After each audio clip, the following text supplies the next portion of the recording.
It's infamous. I was just kicking shit in the back of the class. I go fuck with it. This nigga, I'm just playing, bro. Period. No, we need that energy. You done came all this way to fuck with us Memphis people. So who is Enphamus for the people that don't know but need to know? Because clearly, I'm a nigga that ain't going for nothing. Nothing strange. That's all I mean. No cap. I'm going for nothing funny, no funny business. So you're from Atlanta, Georgia, right? Yeah. Okay, what part? Decatur. Decatur. East side. East side. Okay, I live in Atlanta right now. I live in the north side though. I don't be on the east side. So like. You live like Gwinnett? I live in DeKalb. You live on the north side, but you stay in DeKalb? Don't Woody. Wait a minute. What is it? It sounds like you only be in the east side. I mean, nah. Be in the east side, nah. I'm like Decatur, baby. Like, that's why I came with like first 6-7 years of my life. I've been all around Atlanta though. Except the west side. I've been all around that bit. I ain't living in Gwinnett neither, but the south side, like Clayco, yeah, Riverdale, yeah, over there too. I hear it, like your voice, your persona, everything. Like you Atlanta, you Atlanta nigga for sure. Exactly. How was it growing up, like in Atlanta? Like, what type of family did you have? Did you have a big family, small family? Big family. My family, my parents from Auburn. I was born in Auburn, Georgia. Okay. And I spent the first 6 months of my life there. So my whole family, like me, my brother and sister, the first generation of my family to come up in Atlanta. Okay. Type shit. Yeah. So the first, like I said, 6 years, Decatur. I stayed on Glenwood for a little bit, Snapfinger for a little bit. I stayed Flat Show part way. When I was 7, I got to Riverdale. So, okay, how many siblings did you have? Like, did you have a big family or a small family? Because I grew up with 9 siblings, so. 9? Yes, my mama got 9 kids. I got a 1 blood big brother, but I got 2 big brothers. And I got a big sister. I'm the youngest. Okay. So what type of kid were you growing up? Like, were you bad? Were you good? Yeah. Like, I was bad as fuck. You fight? When was your first fight? Pre-K. Okay. I fought my whole life. Like my whole entire life. Your first fight was in pre-K? You remember that? My mama told me about this the other day. My mama said like, okay, like I always been a vengeful person. I can't let nothing go like for nobody. So shit, this boy had, I think he put a bug on me or something. I was going to pre-K on Gresham. I forgot the name of it. And then nigga, it was like a Monday, she said, and on Friday, I beat the boy with a chair. Some shit like that. She be telling folks shit like that all the time. So I was like a little boy. Like I was bad, but I wasn't disrespectful to my parents. Right. I disrespect the fuck out of teaching and shit. But so would you say like you weren't bad, you just like demanded your respect, you know what I'm saying? Like, but you weren't necessarily bad. Yeah. Like you would check somebody if they got out of line, even as a kid. Yeah. Yeah. So, okay, share your story because I was watching, like, I was, researching up on you and stuff, and you kind of talked about you and your mom, like, so just kind of share this story, like, what's your relationship like? Are you like I love my mama, man. Mm-hmm. I love my mama, man. Mama get whatever for me. Yeah. Whatever. I like that. I don't want to, like, talk about the personal, but, yeah. I love my mama. My mama, we got a good relationship. Yeah. How did you feel like when you got that call or however it happened, like that you was finna get signed? Like, was you nervous? You probably weren't nervous. I wasn't near nervous. Was you ready? Like, was you like? Yeah, I was ready, but it was unexpected. It wasn't? What you mean? Like, it was unexpected, but I mean, like, I ain't got, like, I knew my life was gonna change. So I ain't feel no type of, like, nervousness. I had got over the little, when you first start rapping, you get a little butterfly thing. You be like, different from rapping in front of folk. But that's it. First time I went by, I was rapping at the Make 'em All. I was staying in E-Make, rapping for folk. Like, out my mama's truck, I turned the beat on the truck, just rap. Some folks I had to rap for, and they be like, but hell no, like, I don't wanna hear that.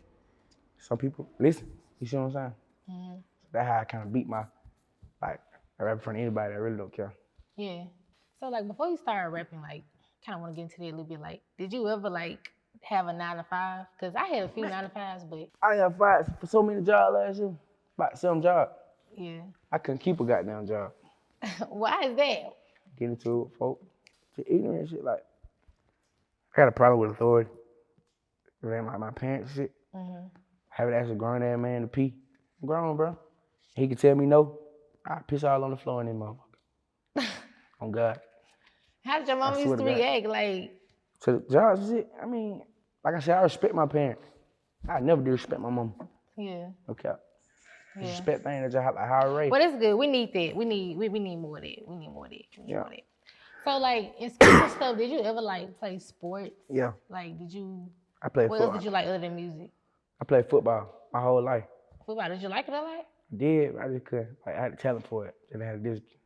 So, do you think like you would have wanted to like pursue football professionally if you hadn't went down like Yeah. the different paths? Yeah. I still be playing, no cap. Would've I been- used to love would've been football. lit. Yeah. I can see that. For sure. I can see you knocking niggas over. I swear to God.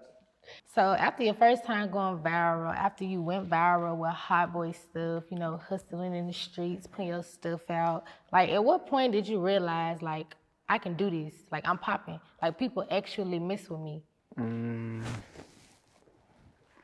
I really don't got an answer for that. 'Cause sometimes I don't even be feel like no rapper, bro. I just rap. I don't be feeling like a rapper. Yeah, like.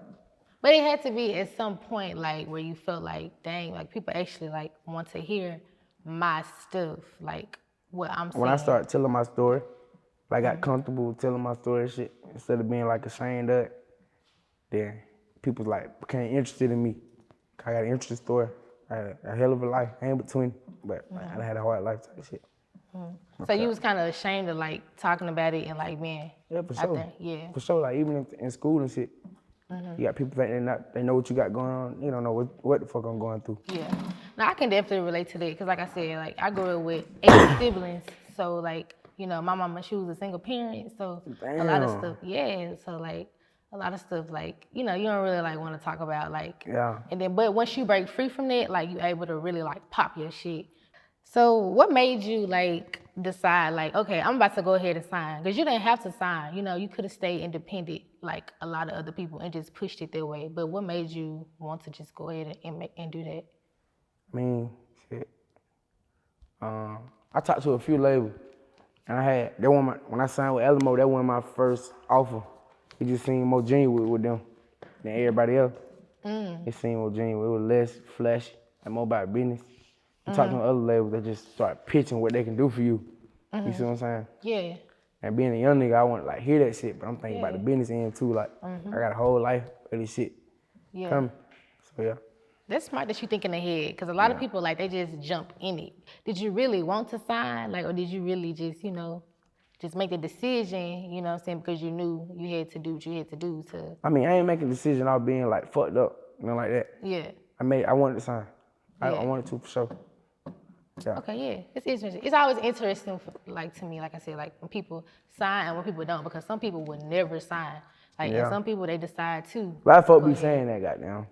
Nigga been rapping goddamn 30 years.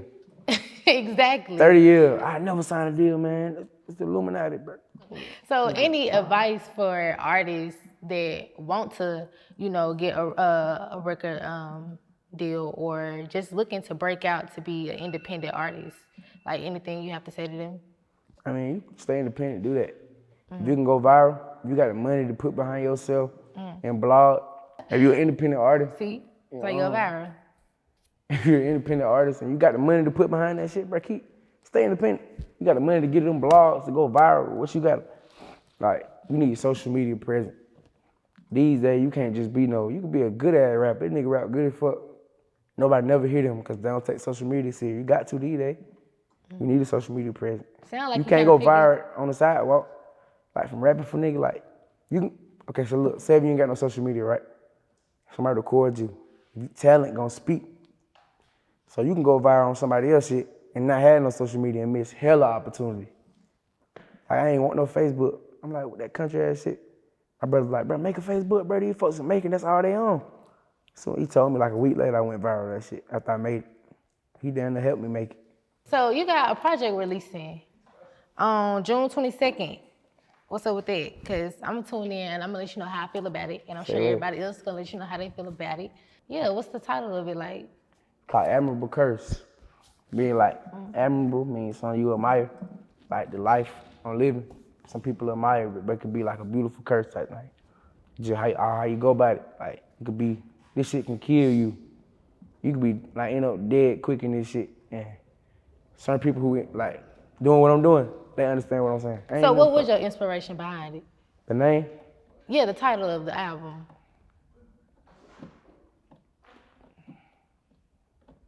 I don't know, it just came It just to came off top of your shit head. Shit just be coming to me. Like, even my rap name, shit just come to me. The rap name came to you too? How did it come to you? I got in this fight in like 6th grade, 5th grade or something. I came You got into a fight in 6th grade? Yeah, I told y'all from my whole, I was not exaggerating. I was But not okay. exaggerating my whole entire life, like literally. So shit, I had got back to school, and my teacher was like, every day is the infamous Mr. Franklin. When I had a different rap name. It was MOFRHA, MOF Raw. And I had that for what? Shit, year and a half. 2 years, I was ready to change it. I fell asleep, had a dream, and I remember that. But she was like turning me. She was fucking with me, just bothering me and shit. Yeah. I think Wow. I had this on like shit, like here the teacher or something. She was just fucking with me, man. She was really just fucking with me. I took it Yeah. and ran with it. The name. Well, I like the new name better. So clearly there Appreciate was it. God telling you that you needed to upgrade everything, including Yeah. your name, and it works. Real talk. Infamous. I Yeah. like it. So what's your goal with this album? Like what message, do you want people to take from it? Like what were you trying to say? Man, I want to make the charts. I want these niggas to hear these bars. They're not listening. You want people to You don't feel hear these it. bars, you ain't Because when listening. I heard you spit, I was feeling it. I was like, oh yeah, he hungry. Appreciate it. Yeah. I'm hungry as fuck right now, for real.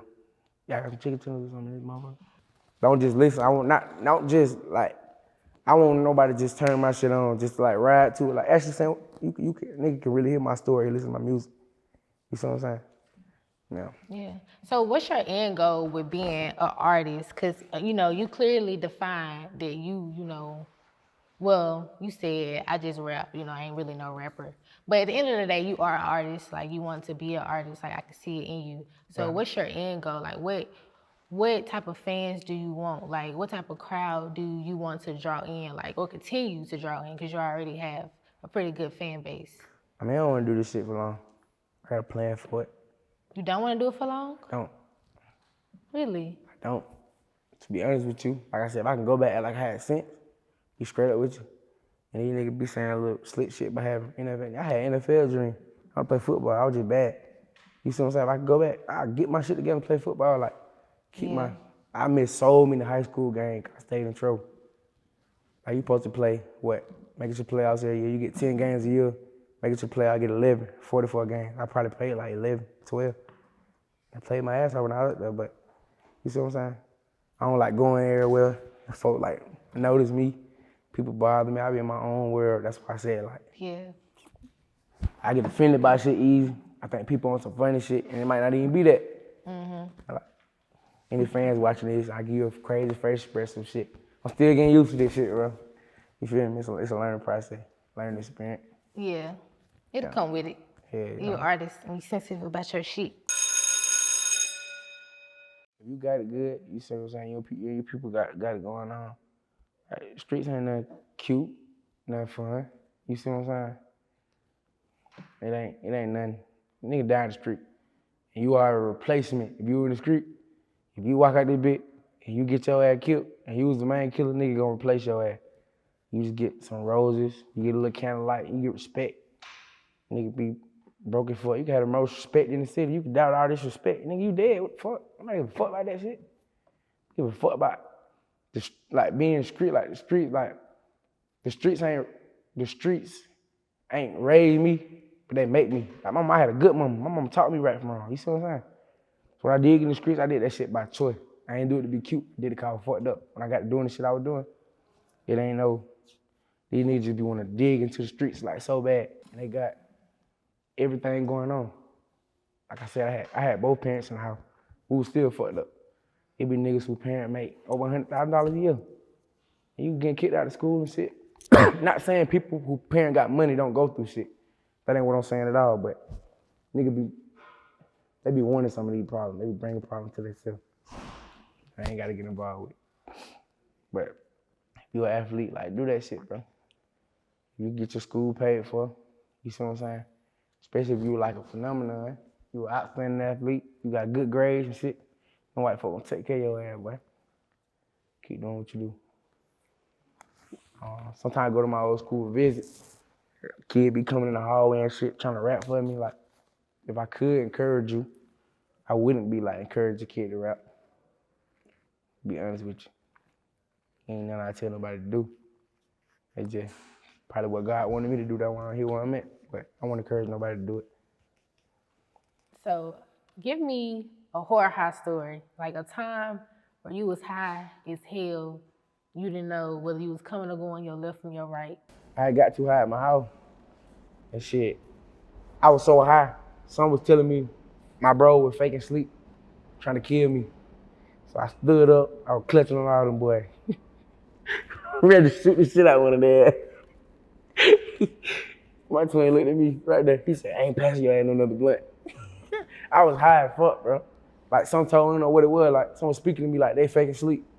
They were all asleep. I'm looking like this. Looking around the room like these niggas think I'm stupid. And I literally stand up and go stand in the corner and then stand on my porch and I keep watching these niggas ass. And then I study me. They high as fuck. They really knocked out. So I sobered up about 3 hours later. I said, boy, I'm tripping. I took my gun, slid it on the couch, took my stupid ass to sleep. Do you remember your first kiss? Like Yeah. you tell me about your first time kissing a girl? Nah, You don't remember? I ain't no big kisser, man. I ain't with all the really kissing shit like that. I been fucking. So I was about 11. So you had sexual relations before you Yeah, kissed? no cap. Before I kissed, I mean, I probably smooched, but I don't remember it. I ain't no big kisser though. I ain't no big kisser. What is a smooch? What is a smooch? Man, I ain't no big kisser. I don't like all that. I don't know why. I ain't too big on kissing, especially like tongue kissing. But nah, I ain't like fuck before I kiss. Freak ass, He said nasty ass smooch. nigga. You a real deal. You ain't crazy ass. They on some real freak shit. Yeah, I went from, like I said, Decatur. I was born in Auburn. I don't know much about Auburn at all. That's the place I was born. My folk from there, but I ain't never like lived there. We lived in the trailer for the first 6 months of my life. We was a trailer family. Then I moved to Glenwood, Copperfield Circle. Stayed there for some little while. I went to DFAT. I took the DFAT. Took it from my mama for a little while. Came back, Glenwood. Did flat show, snap finger. Time I was 7, I got to Riverdale. Stayed at Riverdale 2-3 years. Went to MLK Elementary. Then I moved to Covington, Georgia at 10. Stayed at Covington from 10 to 17. You know? So okay, you say you lived in a trailer. Yeah. So okay, I don't really know that many people that have lived in trailers. Like, what was fucked that up. like? I Cause mean, I can't how remember. I was a many baby. How many of it was y'all? the first like 6 months of my life. Oh, okay. So you don't even know. Nah. I do remember a time growing up though when I was in Decatur, it was like 16 of us in one apartment. 16 of us. And this is my mama like friend who like her sister. My daddy friend who like his brother. The lady, her kids. You see what I'm saying? Her friend, sister, her 2 kids. I'm talking about a bunch of And you were how, in you an were apartment. how old at this point? Little boy, probably about 4. 4. 3, 4. Up until what age? What age did everybody start to disperse? You know, Like a few months. By the time we got to Riverdale, well, it was on and off. On and off our whole life. We like live with folk, they live with us. Like I said, ooh, fucked up. Yeah, on and off. My whole life, probably till I got the back. Even in Covington, folk don't stay with us, we stay with them. That's it. Up until I probably got 13. When I got about 13, we were good. Like, we weren't staying with nobody. I lied. We did. My senior year in high school, I fucked around. We were living in the car for a little bit, living in the church. I was walking through my high school with my trash bag full of clothes. Nigga went to school. Living Didn't know in what the going car. on. And right there, him and my partner John used to come get me from living in the church. Yeah. how did your classmates ever like? You know, high school can be I a ain't beast. gonna lie. Like High school can be a beast, but I won't go up there. you weren't going for nothing. They still Nigga want want to bully me. They ain't say shit. They can talk. Nigga gon' talk. Nigga still talk. Like they know, but they don't say it to me. Well, man, thanks for coming out. You know, kicking it with us, popping it with us, getting to know you. I'm looking forward to the new album dropping. Appreciate I'm looking it. forward to everything that's happening. I'm gonna be at one of your shows. Appreciate it. Real talk. Yeah, I'm gonna be there to support you because we're friends now. Appreciate it. Yeah. And we in the back of the class. Back in the class, man. Appreciate y'all for having me on the bit. No cap.